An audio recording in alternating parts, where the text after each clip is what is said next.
Aquí tienes la versión extendida a 12 minutos, con más profundidad en cada punto y un punto nuevo sobre la vida religiosa y educativa de la época. Lista para copiar y pegar. Entre los 12 y los 30 años de su vida, los evangelios guardan un silencio casi total sobre Jesús.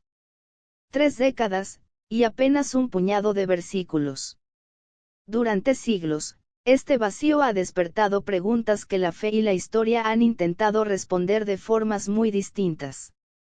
Hoy vamos a recorrer lo que los textos canónicos sí confirman, lo que la arqueología de Galilea ha descubierto sobre esa época, y lo que las leyendas posteriores fueron inventando para llenar ese silencio. Al final de este video, vas a entender por qué ese vacío es, en realidad, una de las claves más reveladoras de toda la historia bíblica.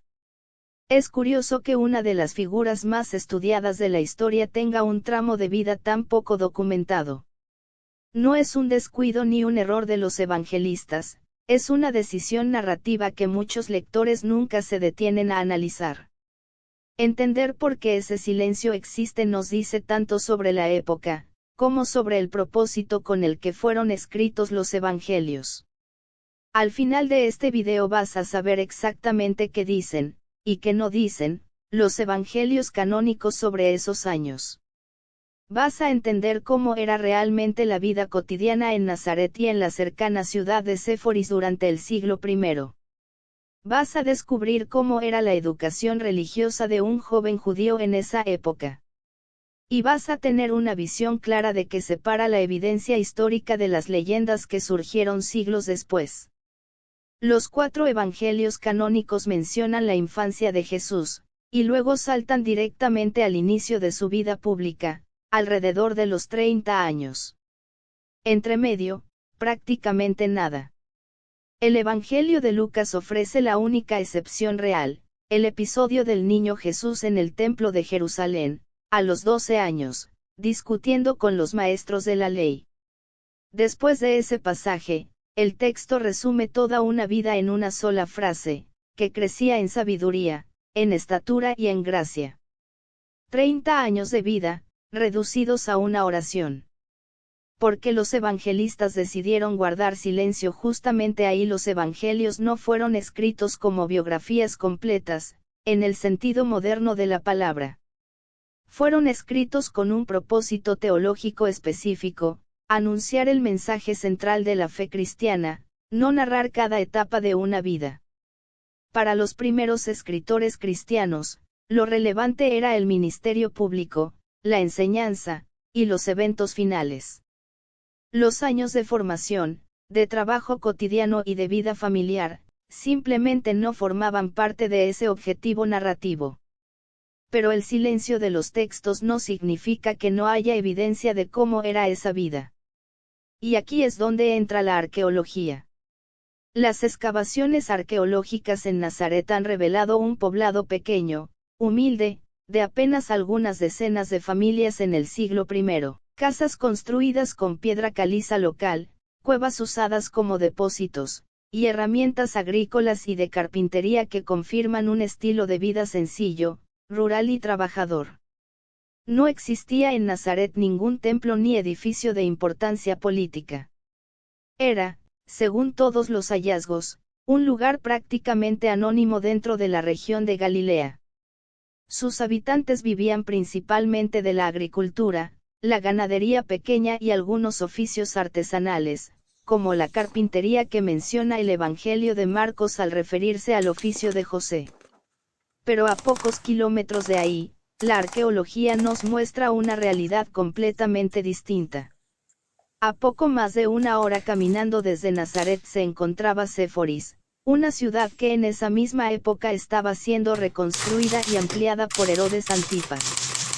Los arqueólogos han encontrado allí calles empedradas, mosaicos elaborados, teatros y edificios de estilo grecorromano. Muchos historiadores plantean una teoría razonable, aunque no confirmada por ningún texto, que un carpintero de un pueblo cercano como Nazaret pudo haber encontrado trabajo en esa gran obra de construcción. Es una hipótesis histórica, respaldada por el contexto arqueológico, no una afirmación bíblica. Y aquí es donde se pone interesante, porque además del trabajo diario, existía otro aspecto fundamental en la vida de cualquier joven judío de esa época, la formación religiosa. Un joven en la Galilea del siglo I crecía dentro de una intensa vida comunitaria y religiosa. Desde pequeño, aprendía las escrituras en la sinagoga local, memorizaba pasajes de la Torá, y participaba en las oraciones y festividades judías que marcaban el calendario del año.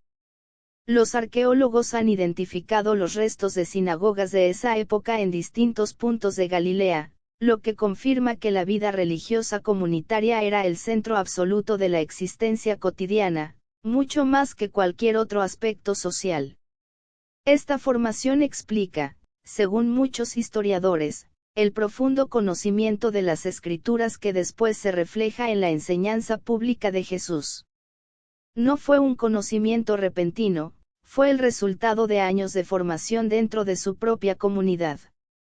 Pero mientras la historia y la arqueología ofrecen hipótesis prudentes y bien fundamentadas, otros textos, siglos después, decidieron llenar ese silencio de una forma muy distinta.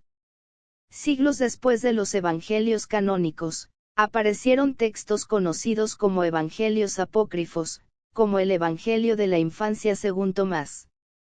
Estos textos narran episodios extraordinarios de la niñez de Jesús, llenos de elementos que no aparecen en ningún relato histórico verificable. Existen también leyendas populares, mucho más tardías, que hablan de viajes a lugares lejanos durante esos años. Ninguna de estas teorías cuenta con respaldo histórico o arqueológico serio. Son, en su mayoría, relatos surgidos siglos después, para satisfacer la curiosidad de comunidades que también sentían la inquietud de ese silencio. La Iglesia primitiva, a través de sus concilios, no reconoció estos textos como parte del canon bíblico. Los estudiosos los consideran, en su gran mayoría, relatos legendarios escritos mucho después, para satisfacer la curiosidad popular sobre esos años silenciados. Esa diferencia es clave. Una cosa es el silencio respetuoso de los evangelios canónicos, otra es la evidencia prudente que aporta la arqueología, y otra muy distinta son las historias que se inventaron después para llenar ese vacío. Aquí está el verdadero giro de esta historia. El silencio de los evangelios no es un misterio sin resolver, es, en realidad, una decisión narrativa profundamente intencional. Los evangelistas no estaban ocultando información sensacional. Estaban señalando, con ese mismo silencio, que esos años no eran el mensaje central.